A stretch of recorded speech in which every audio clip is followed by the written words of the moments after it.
Hello friends and మా idea subscribers, episode start చేసే ముందు లాస్ట్ ఎపిసోడ్లో ఏం జరిగిందో ఒకసారి చూసేద్దాం.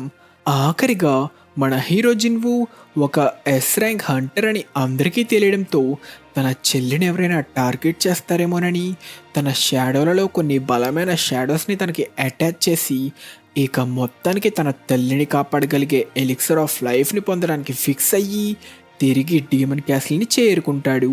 అలా డీమన్ క్యాసిల్లో ఫ్లోర్ 18 చేరుకోవడంతో ఒక బలమైన శత్రువు తన టీంని టార్గెట్ చేయడంతో ఒక మంచి ప్లాన్ వేసి ఎనిమిని వేసేద్దామనుకుంటే ఆ డీమన్ తన ఓటమిని ఒప్పుకొని లొంగిపోవడంతో ఆ డీమన్ ఒక అమ్మాయి అని రివీల్ అవుతుంది. ఎపిసోడ్ స్టార్ట్ చేసే ముందు లాస్ట్ ఎపిసోడ్లో అడిగిన క్వశ్చన్స్కి ఆన్సర్స్ అయితే చూసేద్దాం.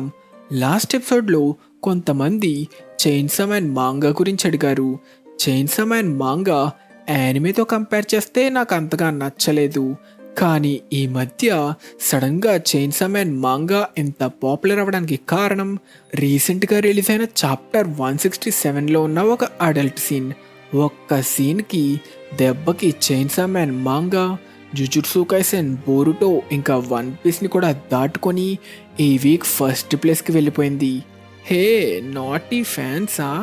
ఇకపోతే కొత్తగా యానిమేని స్టార్ట్ చేసిన వారు ఈ కాలంలో బాగా పాపులర్ అయిన యానిమేని అడుగుతున్నారు. సో మీకు మోస్ట్ పాపులర్ యానిమే కావాలంటే నారుటో, బ్లీచ్, డ్రాగన్ బాల్ ఇంకా వన్ పీస్ని చూడొచ్చు.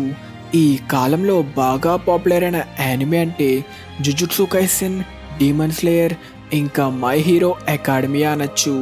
మీకు తెలుగులో బాగా పాపులర్ అయిన యానిమే అయితే నారుటో క్లాసిక్, డ్రాగన్ బాల్ కాయ్తో పాటు డ్రాగన్ బాల్ సూపర్ కూడా తెలుగులో అవైలబుల్గా ఉన్నాయి. ఇంకా లాస్ట్గా ఈరోజు నేను మాట్లాడబోయే యానిమే ఒక మంచి లవ్ స్టోరీని చూపిస్తూ మిమ్మల్ని కడుపుబ్బా నవ్వించే సీన్స్తో చాలా ఎంటర్టైన్ చేసే యానిమే. అంతేకాకుండా ఇది కొంచెం సైకలాజికల్ యానిమే కూడా. ఈ యానిమే పేరు కాగుయా సమా లవ్ ఈజ్ వార్. ఈ యానిమే మనకి ప్రెజెంట్ అయితే తెలుగులో లేదు, కానీ నాకు తెలిసిన లవ్ యానిమేలో ఇదే బెస్ట్ యానిమే. ఈ కథ మనకు ఒక స్కూల్ బ్యాక్గ్రౌండ్లో మొదలవుతుంది. ర్యాంకుల కోసం పోటీ పడుతూ ఫస్ట్లో ఉండే టాపర్ మన హీరో షిరోగానే. కానీ తనకి కాగుయా అనే అమ్మాయిపై క్రష్ ఉన్నప్పటికీ తనతోనే ముందు ప్రపోజ్ చేయించుకోవాలనుకుంటాడు. సేమ్ ఫీలింగ్ కాగుయా కూడా ఉంటుంది. మరి వీళ్ళ లవ్ స్టోరీలో ఏం జరిగిందో తెలుసుకోవాలంటే మీరు ఖచ్చితంగా ఈ యానిమేని చూసేయాల్సిందే. అంతేకాకుండా మీకు చీకా ఫుజివరా అనే అద్భుతమైన నవ్వు తెప్పించే క్యారెక్టర్ గురించి తెలుసుకోవాలంటే తప్పకుండా ఈ యానిమేని చూసేయాల్సిందే. ఆల్రెడీ చూసిన వారెవరైనా ఉంటే మీకు ఈ యానిమే ఎలా అనిపించిందో కిందన కామెంట్ సెక్షన్లో మెన్షన్ చేయండి. ఇంకా మన ఎపిసోడ్ స్టార్ట్ చేస్తే నన్ను క్షమించండి, తప్పు చేసింది మేమే, దయచేసి నన్ను బతకనివ్వండి. నువ్వు నా మనుషులపై దాడి చేసిందే కాకుండా ఇప్పుడేం చేయనట్టు క్షమించమంటున్నావా? నేను చేసింది ఘోరమైన పాపమే, కానీ మా సైడ్ నుంచి కూడా ఆలోచించండి. మా ఏరియాని మీలాంటి యదవ అంటే మహానుభావుడు వచ్చి మా డీమన్లపై దాడి చేస్తే చూస్తూ ఊరుకోలేం కదా. కాబట్టి అర్థం చేసుకొని నన్ను క్షమించండి. మరి నీ మనుషుల్ని చంపిన వాడి దగ్గర నుంచి క్షమాభిక్ష కోరడం నీకేం పర్లేదా? పర్లేదులే, వాళ్ళ బాధ్యత వాళ్ళ మాస్టర్ అయినా నన్ను కాపాడడమే, కాబట్టి నేను భద్రంగా ఉంటే వాళ్ళు కూడా సంతోషపడతారులేండి. నేనింత స్వార్థమైన మనిషిని కాదు, రాక్షసిని ఎప్పుడూ కలుసుకోలేదు. ఒక మనిషి రూపంలో ఉన్న దానిని దాడి చేయాలని నాకు లేదు. దొరికింది ఛాన్సు అంటూ ఆ డీమన్ అటాక్ చేస్తే టస్క్ తన బ్యారియర్తో జిన్వుని కాపాడతాడు. అసలు నువ్వు ఇప్పుడు ఏం చేద్దామనుకున్నావు? దయచేసి నా ప్రాణాన్ని విడిచిపెట్టండి, మీకేం కావాలంటే అది ఇస్తా. దీనికి కొంచెం కూడా సిగ్గున్నట్టు లేదు. అయితే పై ఫ్లోర్లోకి చేర్చగలిగే పాస్ ఎంట్రీని నాకు తెచ్చివ్వు అని మరింత భయపెట్టడానికి టస్క్ గ్రావిటేషన్ మ్యాజిక్తో తనని గాల్లోకి ఎగరేస్తాడు. దానితో భయపడిన ఆ డీమన్ తనకి ఏ హాని చెయ్యకుండా తనని తన ఇంటికి చేరిస్తే పాసిస్తా అని చెప్తుంది. అంతేకాకుండా తనకి హయ్యర్ ఫ్లోర్స్కి చేర్చగలిగే పాసులు ఎక్కడెక్కడున్నాయో కూడా తెలుసు అని, తన క్లాన్కి ఏ హాని కలిగించను అని మాటిస్తే వాటిని కూడా జిన్వుకి ఇస్తా అని ఆఫర్ ఇస్తుంది. దానితో మన హీరో జిన్వు ఆఫర్ బానే ఉన్నా తనని నమ్మచ్చో నమ్మకూడదు అని తను మళ్ళీ ఏ మోసం చెయ్యకుండా ఉండడం కోసం తన అసలైన శక్తి చూపిస్తాడు. నేను నిన్ను నమ్మచ్చా? జిన్వు అసలైన శక్తిని చూసిన డీమన్ భయంతో బెదిరిపోయి జిన్వుకి పూర్తిగా లొంగిపోతుంది. నువ్వు నీ మాట నిలబెట్టుకుంటే నేను ఎవ్వరికీ ఏ హాని చెయ్యకుండా వెళ్ళిపోతా. చాలా థ్యాంక్స్. కానీ ముందు అసలు మీరెవరో చెప్పు. కట్ చేస్తే ఇదే టైంలో జపాన్లో ముందుగా ఒడ్డుకు చేరుకున్న ఆ యాంట్ని చూసి జనం భయంతో వణికిపోతుంటారు.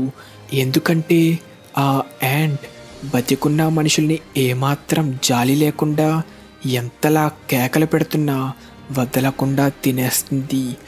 దానితో ఆ యాంట్ ఎగిరి వెళ్ళిపోతుంటే ఎన్నో మనుషుల శవాలు మనకి కనిపిస్తాయి. నా పేరు లేడీ ఇసిల్. మా రాడర్ క్లాన్లో ఎల్డెస్ట్ డాటర్ని. మా క్లాన్ గురించి చెప్పాలంటే ఆగు, నేను అడిగింది దాని గురించి కాదు. దీని నుంచి నాకు కావాల్సిన సమాధానం రప్పించడం కోసం ఏం అడగాలి? మీకు మీ తలలో మనుషుల్ని చంపమని ఏదైనా గొంతు వినిపిస్తూ ఉంటుందా? హా, ఏంటి గొంత? లేదు, కానీ మాకు వేరే గొంతు వినిపిస్తుంది.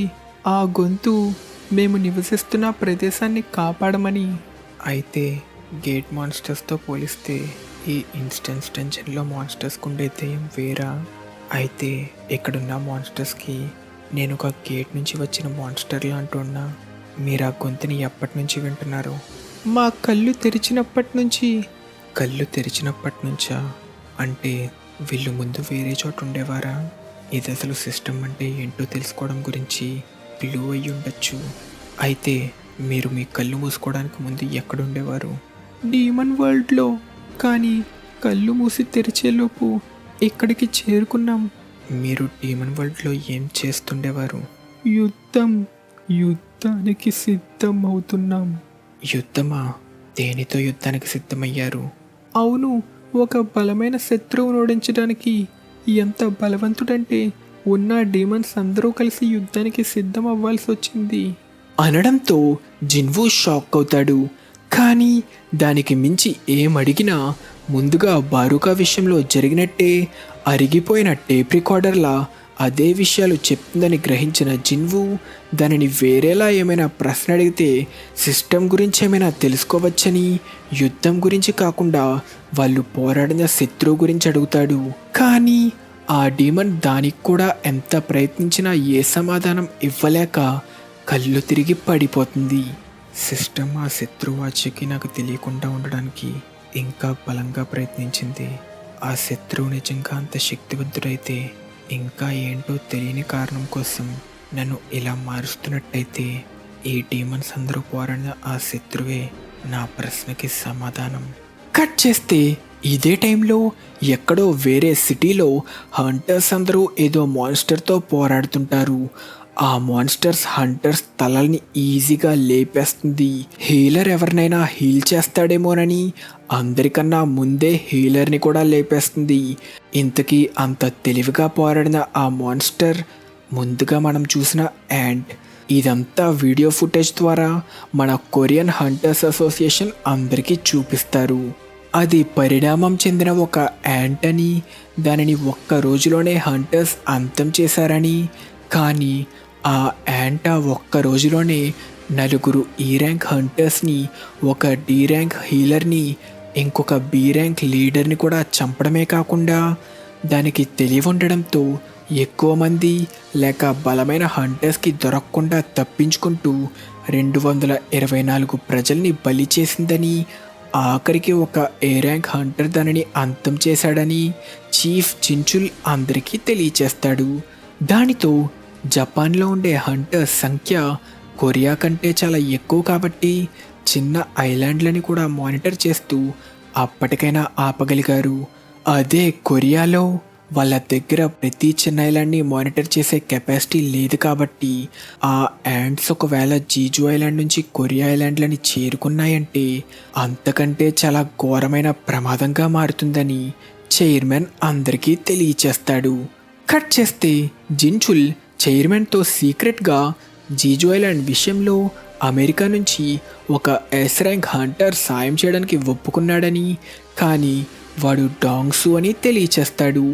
కానీ వాడు జిన్వోపై పగ సాధించడానికి ఇదంతా చేస్తున్నాడని, అంతేకాక రెడ్ గేట్ ఇన్సిడెంట్లో తను చేసిన గొడవ కారణంగా డాంగ్సు సాయానికి ఒప్పుకోరు.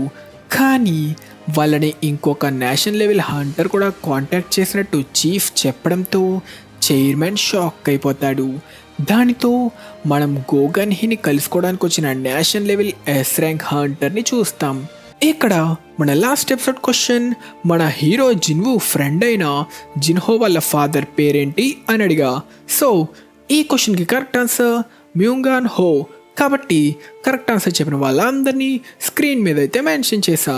మీ అందరికీ కంగ్రాచులేషన్స్. ఇక తిరిగి స్టోరీ కంటిన్యూ చేస్తే తిరిగి డీమన్ క్యాసిల్లో అప్పుడే తన నిద్ర నుంచి లేచిన ఎసిల్ని చూస్తాం. ఆఖరికి లేచావా?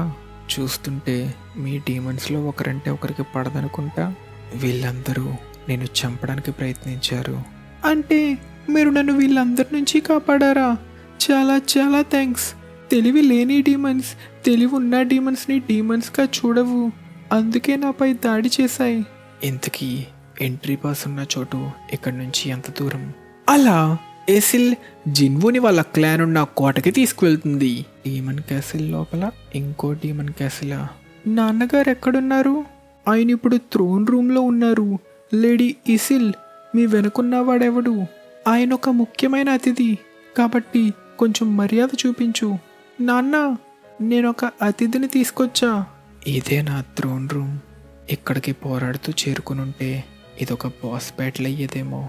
ఎసిల్, నువ్వు అసలు మన కోటలోకి ఎవరిని తెచ్చావే? నాన్న, ఇతను మన అతిథి కాబట్టి. అసలు ఎలాంటి అతిథైనా ఇంకొకరి ఇంట్లోకి వచ్చేటప్పుడు ఒక సైన్యంతో వస్తారా? ఎసిల్, నీ కంటితో నువ్వు చూడలేకపోతున్నావా ఆ మనిషి షాడోలో ఉన్న పెద్ద సైన్యాన్ని? నీ సైనికులతో నా ఇంట్లోకి రావడానికి నీకు ఎంత ధైర్యం రా? నాన్న, ఆగండి.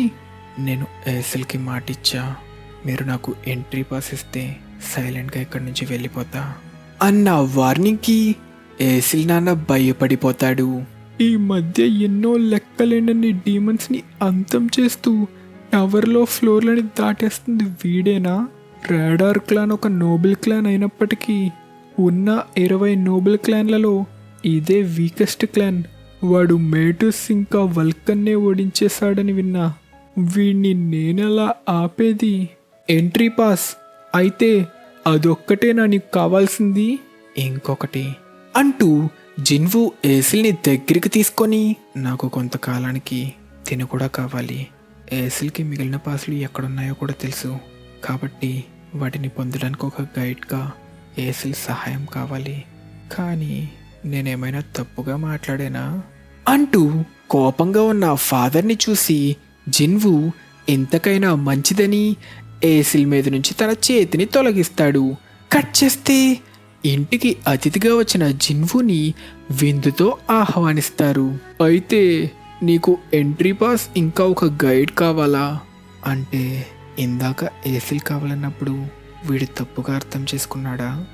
ఒక మనిషితో డీల్ కుదుర్చుకోవడానికి నా అహం అడ్డొస్తుంది, కానీ ఆ నల్లని సైనికుల మాస్టర్ వీడని ముందే తెలిస్తే వాళ్ళతో పోరాడేవాడినే కాదు.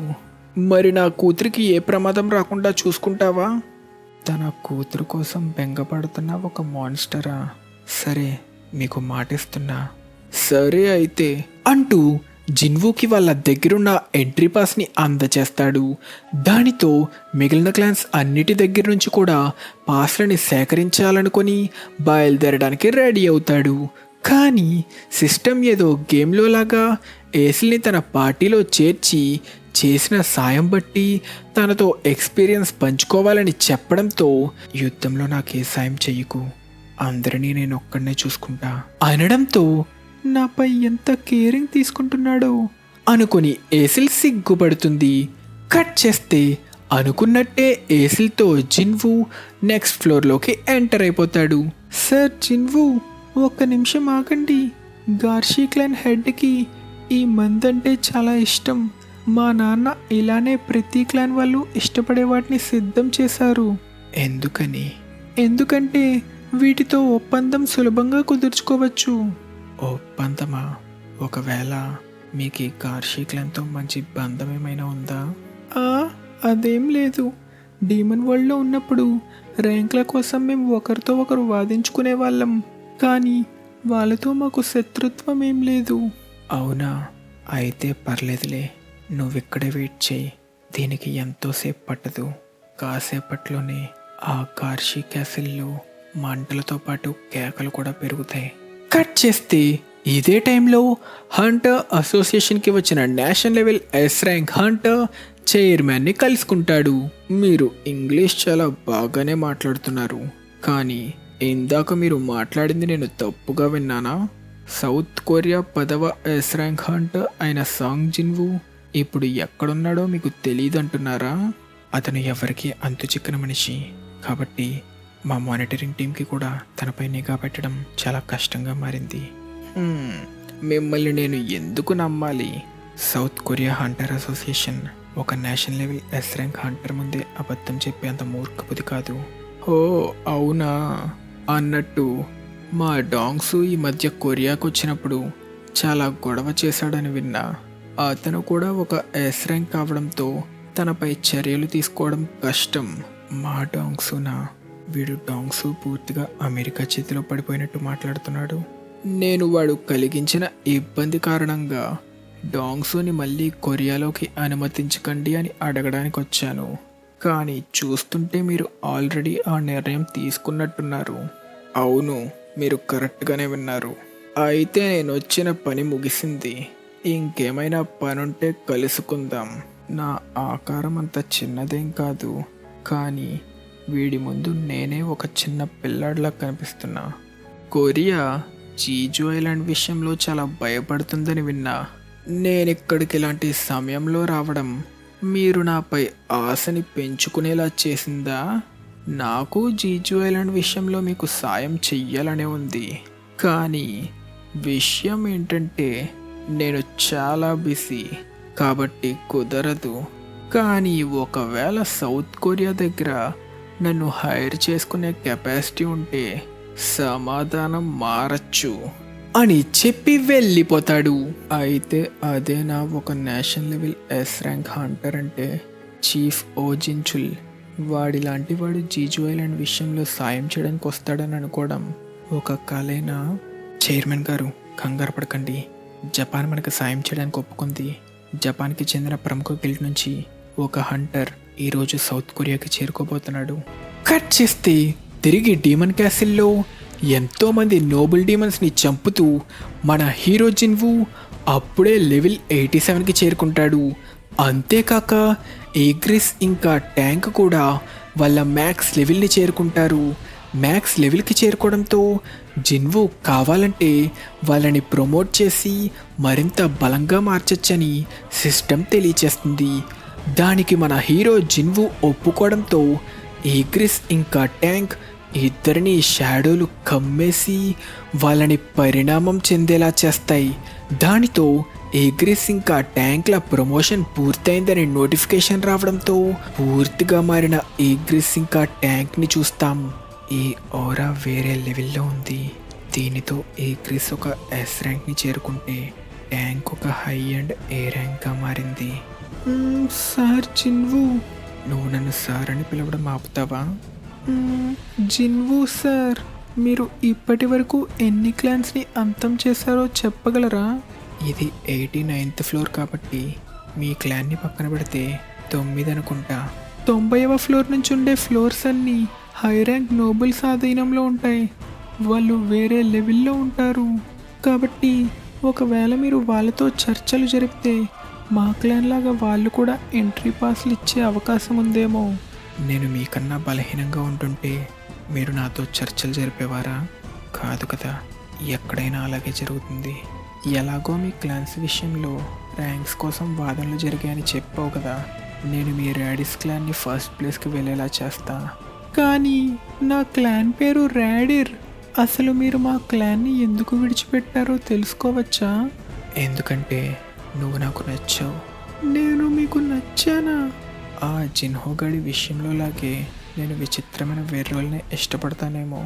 కట్ చేస్తే మన హీరో జిన్వు 90వ ఫ్లోర్ తర్వాత డీమన్స్ వేరే లెవెల్ అయితే ఏంటి, నేను వాటిని మించిన లెవెల్ని చేరుకుంటా అని వాటిని అంతం చేస్తూ లెవెల్ 90కి కూడా చేరుకుంటాడు. ఏంటి, ర్యాంక్ 4 ఇంకా ర్యాంక్ 5లో ఉండే క్లాన్స్ను కూడా అంతం చేశాడా? మనుషులందరూ మీ అంత బలంగానే ఉంటారా సార్ జిన్వు? బహుశా ఇంకో ఇద్దరుండొచ్చు అంటూ జిన్వో గోగన్ హీ ఇంకా చాహేని గుర్తు తెచ్చుకొని డీమన్ క్యాసిల్లో ఇన్ని ఫ్లోర్స్ని క్లియర్ చేయడంతో ఇప్పుడు వాళ్ళనే మించిపోయి ఉండొచ్చు అనుకుంటాడు. ఇక నువ్వు నీ ఫ్లోర్కి తిరిగి వెళ్ళు, ఇక్కడి నుంచి నేను చూసుకుంటా. అంటే ఇక నుంచి నేను మీకు పనికిరానా? నువ్వు ఇప్పటి వరకు చేసిన సాయానికి థ్యాంక్ యూ. కానీ నాకు మీతో రావాలనుంది, నాకు చూడాలనుంది మీ యుద్ధం ఎలా ముగుస్తుందో. సరే అయితే నీకు నచ్చినట్టు చెయ్యి. కట్ చేస్తే ఇదే టైంలో సౌత్ కొరియాలో ల్యాండ్ అయిన జపాన్ వాళ్ళు పంపిన ఎస్ ర్యాంక్ హంటర్ కోటో ర్యూజిని చూస్తాం. అలా ముందుగా అనుకున్నట్టే జీజు ఐలాండ్ విషయం గురించి చర్చించడానికి ర్యూజీ చైర్మన్ గోగన్ హీని కలుసుకుంటాడు. ఇక్కడ మనకి ర్యూజీ ఉన్న గిల్డ్ పేరు డ్రాస్వాడ్ అని. జపాన్లో 21 ఎస్ ర్యాంక్ హంటర్స్ ఉంటే అందులో 11 మంది డ్రాస్వాడ్లోనే ఉన్నారని, కొరియాలో లాగా అధికారాన్ని 5 గిల్డ్లు సమానంగా పంచుకోకుండా అక్కడ అధికారమంతా వాళ్ళదే అని, ర్యూజీ డ్రాస్వాడ్ గిల్డ్ ఏషియాలో చైనా తర్వాత అతిపెద్ద గిల్డ్ అని మనకి రివీల్ అవుతుంది. నేను ఇక్కడికి వచ్చిన కారణం, మనం కలిసి ఎలిట్ హంటర్స్తో నిండిన ఒక ఎలైట్ ఫోర్స్ని నిర్మిస్తే ఎలా ఉంటుంది. ఎలైట్ ఫోర్సా అంటే మీరు చెప్పేది ఒక ఎలైట్ ఫోర్స్ని నిర్మించి ఆ యాంట్లున్న ఐలాండ్పై దాడి చేద్దామనా? నాకు జపాన్లో గొప్ప హంటర్స్ ఉన్నారని తెలుసు, కానీ జీజు ఐలాండ్పై అడుగు పెట్టడం చాలా ప్రమాదకరం. అదొక ఎస్ ర్యాంక్ గేట్ అని మాకు తెలుసు, కాబట్టి దానికి తగ్గ ప్లాన్తోనే వచ్చా. ఈ యాంట్స్లో ప్రతిదీ ఒక టాప్ ర్యాంక్ హంటర్ అంత బలమైనది, కానీ మా ఆధారాల ప్రకారం వాటికి ఒక పెద్ద బలహీనత ఉంది, అదే వాటి జీవితకాలం. ఈ యాంట్స్ కేవలం 1 సంవత్సరం వరకే బతకగలవు. కాబట్టి సింపుల్గా చెప్పాలంటే మనం అక్కడున్న క్వీన్ యాంట్ని చంపగలిగితే మిగిలిన యాంట్స్ అన్నీ 1 సంవత్సరంలో అంతమవుతాయి. అప్పుడు జీజు ఐలాండ్ నుంచి మనకి ఏ ప్రమాదం ఉండదు. మొత్తం అన్ని యాంట్స్ని అంతం చేయడం కన్నా ఒక క్వీన్ని చంపడం కొంచెం చెయ్యగలిగే పనిలాగే ఉంది. కానీ ఒక క్వీన్ని చంపడం అంటే 1000కి పైగా యాంట్స్ని దాటుకొని వెళ్లాల్సి వస్తుంది. మీకు యాంట్స్ అన్నీ వాటి క్వీన్ కోసం చావడానికైనా సిద్ధంగా ఉంటాయని తెలీదా? అవును, 1000కి పైగా యాంట్స్ కాపలా కాస్తుండగా క్వీన్ని చంపడం కష్టం కావచ్చు, కానీ ఆ యాంట్స్ అన్నీ వాటి కూటిని విడిస్తే పరిస్థితి మారుతుంది కదా. అలాంటిది అసలు సాధ్యమా? అది ఇప్పటి వరకు గతంలో 3 సార్లు జరిగింది. మీ హంటర్స్ రైడ్ కోసం జీజు ఐలాండ్ మీద ల్యాండ్ అయినప్పుడు 3 సార్లు ఆ యాంట్స్ వాటి గూటిని విడిచి హంటర్స్ని చుట్టుముట్టాయి. మా గిల్డ్లో ఉన్న 11 ఎస్ ర్యాంక్ హంటర్స్ నుంచి నాతో కలిపి 10 హంటర్స్ మనం కలిసి జరపబోయే జీజు ఐలాండ్ రైడ్లో పాల్గొంటాం. మేము ఆ యాంట్స్ని దారి మళ్లిస్తాం. అవి మమ్మల్ని చుట్టుముడుతుండగా మీ సౌత్ కొరియన్ హంటర్స్ క్వీన్ యాంట్ని అంతం చెయ్యండి. మా ఎస్ ర్యాంక్ హంటర్స్ టీమ్స్గా విడిపోయి ఐలాండ్పై అన్ని వైపుల నుంచి దాడి చేస్తాం. అప్పుడు యాంట్స్ మేమున్న చోట్లకి రావడంతో క్వీన్ ఒంటరిగా మిగిలిపోతుంది. మీ సౌత్ కొరియన్ హంటర్స్ ఒక హెలికాప్టర్ సాయంతో సైలెంట్గా క్వీన్ ఉన్న ప్రదేశానికి చొరబడి క్వీన్ని అంతం చేశాక మళ్ళీ హెలికాప్టర్ ద్వారా తిరిగి వెళ్ళిపోండి. ఇలా జరిగితే గెలిచే ఛాన్స్ ఉంది, కానీ ఎందుకని కోతో ర్యూజీ ఇంతలా తన ప్లాన్ని చెప్పడమే కాకుండా ఒక్కడిని తప్ప తన గిల్డ్లో ఉన్న ఎస్ ర్యాంక్ హంటర్స్ అందరినీ రప్పిస్తున్నాడు. నేషనల్ లెవెల్ హంటర్ అవ్వాలంటే ప్రతి S rank hunter S rank గేట్స్ని క్లియర్ చేయాలి. కాబట్టి జీజు ఐలాండ్ని పూర్తి చేయగలిగితే నేను నేషనల్ లెవెల్ హంటర్ అవ్వచ్చు. కొరియాకి మా ఆఫర్ని కాదనడానికి కూడా ఏ కారణం లేదు. ఇదొక సరైన దారి కాకపోవచ్చు, కానీ ఒక నేషనల్ లెవెల్ హంటర్ అవ్వడానికి చెయ్యక తప్పదు. జపాన్తో పోలిస్తే మా సౌత్ కొరియాలో 8 మంది ఎస్ ర్యాంక్ హంటర్స్ ఉన్నారు. నన్ను ఇంకా రిటైర్ అయిన బ్యాంగుని పక్కన పెడితే కేవలం 6 మంది మాత్రమే ఉన్నారు. కాబట్టి ఈ ప్లాన్ని కొరియా ఒంటరిగా చేయలేదు. కానీ అసలైన సమస్య, మేము ఎస్ ర్యాంక్ డంజన్ బాస్ అయిన యాంట్ల క్వీన్ని విజయవంతంగా చంపగలమా? ఒక ఏ ర్యాంక్ డంజన్ బాస్ని పూర్తిగా తనంతట తానే అంతం చేసిన సాంగ్ జిన్వు మిగిలిన ఎస్ ర్యాంక్ హంటర్స్తో కోఆపరేట్ చేస్తే ఖచ్చితంగా చెయ్యగలం అనుకొని మొత్తానికి జపాన్ వాళ్ళ ప్లాన్ని ఒప్పుకొని వాళ్ళిచ్చిన డేటాని పరిశీలించడానికి ఇంకొంత సమయం కావాలని చైర్మన్ తెలియచేస్తాడు. కట్ చేస్తే ఇదే టైంలో మన హీరో జిన్వు లెవెల్ 93కి చేరుకోవడమే కాకుండా ఆఖరికి డీమన్ క్యాసిల్లో ఆఖరి ఫ్లోర్ అయిన ఫ్లోర్ 100కి చేరుకుంటాడు. దానితో తన ఎదురుగా ఒక పెద్ద డ్రాగన్ ఎగురుకుంటూ వచ్చి ల్యాండ్ అయితే ఆ డ్రాగన్ పై ఉన్న డీమన్ కింగ్ భారాన్ని చూస్తాం. అది సాధారణమైన ఓరా కాదు. వీడితో పోటీపడి నేను గెలవగలనా? డీమన్ కింగ్ భారాన్ని మొదటిసారి చూసిన ఏసిల్ భయంతో బిగుసుకుపోతుంది. కానీ మన హీరో జిన్వు మాత్రం డీమన్ కింగ్ నడుపుతున్న డ్రాగన్ని చూస్తూ అదొకవేళ డీమన్ కాకపోతే దాని షాడోని ఎక్స్ట్రాక్ట్ చేయొచ్చేమో అనుకుంటాడు. కానీ డీమన్ కింగ్ గ్యాప్ ఏమివ్వకుండా తన హెల్స్ ఆర్మీ స్కిల్ని వాడి ఎన్నో డీమన్ సోల్జర్స్తో పాటు డీమన్ జనరల్స్ని కూడా సమన్ చేస్తాడు. దానితో మన హీరో జిన్వు ఎదురుగా 1000కు పైగా డీమన్స్తో ఒక పెద్ద డీమన్ ఆర్మీనే ప్రత్యక్షమవుతుంది. ఒక్క చూపుతోనే చెప్పగలను, అవి 1000కి పైగా ఉన్నాయి. అయితే ఆఖరి యుద్ధం మొదలవ్వబోతుందా? సార్ జిన్వు, మనమేం చెయ్యబోతున్నాం అంటుండగా వాళ్ళ వైపు దూసుకొస్తున్న డీమన్స్ని చూసి ఏసిల్ భయపడిపోతుంది. ఇంకా కాదు, ఇంకా కాదు, ఇంకొంచెం దగ్గరికి రండి అంటూ ఆ డీమన్స్ తను అనుకున్నంత దగ్గరికి చేరుకోవడంతో జిన్వు తన స్కిల్ డొమైన్ ఆఫ్ మోనార్క్ని వాడి పెద్ద షాడోని ఫామ్ చేసి ఇక బయటికి రండి అనడంతో ఒకేసారి ఎన్నో మాన్స్టర్స్కి గట్టిగా దిగుతుంది. దానితో ఒకేసారి షాడో ఆర్మీ చేతిలో అంతమైన ఎన్నో డీమన్స్ని చూస్తాం. వాటిని చూసి ఏసిల్ ఆశ్చర్యపోతుండగా డీమన్ల శవాల్ని గాల్లోకి లేపుతూ షాడో ఆర్మీ ఓరమాస్ ఎంట్రీ ఇస్తుంది. వాళ్ళని దాటుకొని జిన్వుని అటాక్ చేయడానికి వస్తున్న డీమన్స్ని వాళ్ళ రాజుని కాపాడుకోవడానికి జనరల్స్ 4 కలిసి ఎంట్రీ ఇచ్చి ట్యాంక్ ఇంకా ఐరన్ కలిసి దాడి చేసి డీమన్స్ని అంతం చేస్తుంటే ఏగ్రిస్ ఒక్కడే వాటిని నరికేస్తుంటాడు. ఈ గ్యాప్లో టస్క్ తన శక్తి అంతా సేకరించి ఫైర్ స్పెల్ని రెడీ చేసి డీమన్ ఆర్మీని మస్సి చేస్తాడు. దానితో పిచ్చెక్కిన డీమన్ కింగ్ తన శక్తి అంతా సేకరించి ఒక పెద్ద లైట్నింగ్ అటాక్తో జిన్వు ఆర్మీ మొత్తాన్ని అటాక్ చేస్తాడు. ఈ లైట్నింగ్ అటాక్ చాలా భయంకరంగానే ఉంది. ఇది మళ్ళీ మళ్ళీ వాడాడంటే నా సోల్జర్స్ అందరూ అంతమవ్వడంతో నా మానా పూర్తిగా అయిపోతుంది. ముందు వాడిని కిందకి రప్పించాలి అంటూ జిన్వు తన కత్తితో ఆ డ్రాగన్ని అటాక్ చేయడానికి ట్రై చేసిన బ్యారాన్ జిన్వు అటాక్ని అడ్డుకొని జిన్వుని అటాక్ చేసి దూరంగా నెట్టేసి నేల కంటించేస్తాడు. కానీ అంతటితో ఆగకుండా గ్యాప్ ఏమివ్వకుండా తన శక్తి అంతా సేకరించి మళ్ళీ తన లైట్నింగ్ అటాక్తో దాడి చేస్తాడు. కానీ టైంకి మన హీరో జిన్వు తప్పించుకుంటే ఆ లైట్నింగ్ అటాక్ తన వెంట పడడం స్టార్ట్ అవుతుంది. దాని నుంచి ఎలా తప్పించుకోవడం అని జిన్వు ఆలోచిస్తుండగా టైంకి ఒక పెద్ద ఫైర్ అటాక్తో ఆ లైట్నింగ్ అటాక్ని అడ్డుకుంటారు. ఎవరా అని చూస్తే అది టస్క్ తన శక్తిని పూర్తిగా పెంచడంతో ఆ అటాక్ లైట్నింగ్ని దాటుకొని డీమన్ కింగ్ డ్రాగన్కి తగలడంతో డీమన్ కింగ్ నేలపై పడిపోతాడు. అయితే ఆ ఆబ్ని టస్క్కి ఇచ్చి మంచి పనే చేశా. ఆఖరికి నువ్వు కిందకొచ్చావా, ఇక నీ కథని ముగించడమే బాకీ అనడంతో జిన్వు వైపుగా వస్తున్న డీమన్ కింగ్ భారాన్ని చూస్తాం. బారాన్ చేస్తున్న లైట్నింగ్ అటాక్స్ని టస్క్ తన బ్యారియర్తో అడ్డుకుందామనుకున్నా అది పని చెయ్యదు. నా మాన వేగంగా తగ్గిపోతుంది. వాడు నాకు మానాన్ని పెంచుకునే క్యాప్ కూడా ఇవ్వట్లేదు.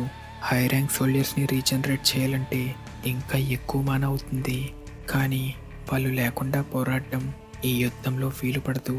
నా మాన పూర్తిగా అయిపోయే ముందే ఈ యుద్ధాన్ని ముగించాలి అనుకుంటుండగా డీమన్ కింగ్ని తన గొడ్డలితో అటాక్ చేద్దామన్న ఐరన్ అటాక్ని బారాన్ తన చేతితోనే తిప్పికొట్టి ఐరన్ని తన కత్తితో అటాక్ చేసి ఒక్క బ్లాస్ట్ చేసి అంతం చేస్తాడు. తనని అటాక్ చేయడానికి వచ్చిన ఈగ్రిస్ అటాక్ని కూడా ఈజీగా అడ్డుకొని ఈగ్రిస్ని తన లైట్నింగ్ అటాక్తో బ్లాస్ట్ చేస్తాడు.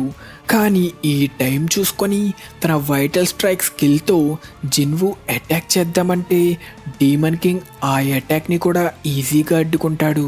వైటల్ స్ట్రైక్ని అడ్డుకున్నాడా అని జిన్వు ఆశ్చర్యపోతుండగా బారాన్ జిన్వు తలని పట్టుకొని లేపి తన కత్తితో నరికేయబోతుంటే రీజనరేట్ అయిన ఐరన్ ఇంకా ఈగ్రిస్ వాళ్ళ వెపన్స్తో అడ్డుకుంటారు. దానితో జిన్వు తన కత్తులతో బారాన్ని పొడిస్తే ఈగ్రిస్ కూడా కత్తున్న చేతిని పొడవడంతో బారాన్ కత్తిని వదిలేస్తాడు. దానితో కోపం వచ్చిన బారాన్ ఫుల్ పవర్తో ఒక పెద్ద లైటింగ్ బ్లాస్ట్ చేసి జిన్వుని దూరంగా నెట్టేస్తాడు. అంతేకాకుండా 2 కత్తుల్ని రప్పించి మళ్ళీ అటాక్ రెడీ అవుతాడు. దానితో మన హీరో జిన్వు కూడా తన కత్తులని రెడీ చేసి నేను కూడా సిద్ధం అంటాడు. ఇకంతే ఒక్క సెకండ్లో జిన్వు వైపు దూసుకొచ్చిన బారాన్ని మన హీరో జిన్వు అడ్డుకుంటే బారాన్ ఆపకుండా అటాక్ చేస్తుంటాడు. వాటిని అడ్డుకుంటూ తన వైటల్ స్కిల్ వాడి జిన్వు అటాక్ చేద్దామంటే బారాన్ అడ్డుకుంటాడు. అలా ఒకరి అటాక్స్ ఒకరు అడ్డుకుంటూ ఒక బీభత్సమైన యుద్ధం చేస్తారు. కానీ బారాన్ తన లైట్నింగ్ అటాక్తో దాడి చేయడం వల్ల దానిని అడ్డుకునే ప్రయత్నంలో మన హీరో జిన్వు తన 2 కత్తులని కోల్పోతాడు. దానితో ఇదే ఛాన్స్ అని అటాక్ చేసిన బారాన్ 2 చేతుల్ని జిన్వు పట్టుకొని ఆపడానికి ట్రై చేస్తాడు. అయినా బారాన్ ఆగకుండా తన లైట్నింగ్ అటాక్తో దాడి చేయబోతాడు. దీని నుంచి ఎలా తప్పించుకోవడం అని జిన్వు అనుకుంటుండగా సడన్గా ఎవరో అటాక్ చేస్తారు. ఎవరా అని చూస్తే అది ఏసిల్. దీనివల్ల డీమన్ కింగ్ డైవర్ట్ అయ్యి అటాక్ని మధ్యలోనే ఆపేస్తాడు. ఇకంతే ఇదే ఛాన్స్ అనుకొని మన హీరో జిన్వు తన శక్తి అంతా సేకరించి తన రూలర్స్ హ్యాండ్ స్కిల్ని యాక్టివేట్ చేసి డీమన్ కింగ్ బారాన్ 2 చేతుల్ని పట్టుకొని చీల్చేస్తాడు. ఇది ఇంతటితో ముగించేద్దామని తన పూర్తి శక్తితో పిడికిలి బిగించి ఒక్క గుద్దు గుద్దితే డీమన్ కింగ్ తల ఎగిరిపోతుంది. తల తెగిపడిన బారాన్ బాడీని చూసి ఏసిల్ షాక్ అయిపోతుంది. దానితో తన క్వెస్ట్ పూర్తయిందని సిస్టమ్ నుంచి నోటిఫికేషన్ వస్తుంది. సార్ జిన్వు, ఏసిల్ వెళ్ళి మీ నాన్నకి చెప్పు, ఇకపై మీ రాడిస్ క్లాన్దే ఫస్ట్ ప్లేస్. సార్ జిన్వు, కానీ మా క్లాన్ పేరు రాడిర్. అలా మొత్తానికి మన హీరో జిన్వు డీమన్ క్యాసిల్ని క్లియర్ చేస్తాడు. ఇంతటితో మన ఎపిసోడ్ ఖతం. మీకు ఈ ఎపిసోడ్ నచ్చినట్టయితే ఖచ్చితంగా ఈ వీడియోని లైక్ చేయండి. అప్పుడు నెక్స్ట్ మన హీరో జిన్వు ఏం చేశాడో, డీమన్ క్యాసిల్ని పూర్తి చేయడంతో తన తల్లిని కాపాడుకున్నాడో లేదో, హంటర్స్ వెళ్ళిన జీజు ఐలాండ్పై ఏం జరగబోతుందో వెంటనే చూసేయచ్చు. ఇంకా మన నెక్స్ట్ ఎపిసోడ్ క్వశ్చన్, స్క్రీన్ మీద కనిపిస్తున్న యానిమే క్యారెక్టర్ పేరేంటో తెలిస్తే కింద కామెంట్ సెక్షన్లో మెన్షన్ చేయండి. తెలియకపోతే నెక్స్ట్ ఎపిసోడ్ చూసి తెలుసుకోండి. ఇంకా మన ఛానల్కి సబ్స్క్రైబ్ చేసుకోలేదా? మరి వెంటనే చేసుకొని మన తెలుగు యానిమే కమ్యూనిటీ దమ్ము చూపించండి friends. Thank you so much for watching till the end. Bye.